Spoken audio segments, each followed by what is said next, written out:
Hello everyone, this is me দিয়া। আজকে আমি চলে গেছিলাম সরস্বতী পুজোর বাজার করার জন্য।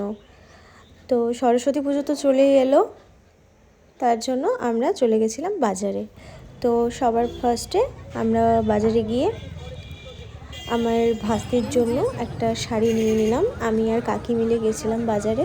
তো দেখতেই পাচ্ছ তোমরা, বাজারে খুব ভিড় ছিল। তো এই হলুদ আর সাদা শাড়িটা খুব পছন্দ হয়েছিল ওর জন্য। তো অনেক রকমই বাচ্চাদের শাড়ি এসছে এবার পুজোতে, তো তার জন্য এই শাড়িটা নিয়ে নিলাম প্যাক করে। তারপর চলে গেছিলাম ফলের দোকানে। তো পুজোর জন্য যা যা ফল লাগে এখান থেকে নিয়ে নিলাম। তো চারপাশে প্রচুর ঠাকুর ছিল, তো কোনটা ছেড়ে কোনটা নেব বুঝতে পারছিলাম না। তো ডিসাইড করতে পারছিলাম না বলে ভেবেছি যে কালী ঠাকুর নেব।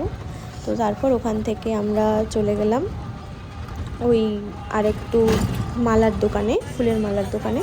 তো ওখানেও দেখি চারপাশে প্রচুর ঠাকুর, এত ঠাকুর দেখে প্রচুর কনফিউজ হয়ে গেছিলাম। তো সেই ফুলের দোকান থেকে ওই ফুলের মালা নিয়ে নিলাম। তো এমনিতেই ফুলের খুব দাম বেড়ে গেছে পুজো উপলক্ষে। তো তারপর থেকে পাশে একটা দোকানে দেখলাম অনেকগুলো ব্যাগ বিক্রি হচ্ছে খুব কম দামে। তো সেখান থেকে একটা ব্যাগ নিয়ে নিলাম তারপর বাড়ির পথে। তো যাই হোক, আজকের মতো এইটুকুনি। চলো টাটা, দেখা হবে নেক্সট ভিডিওতে।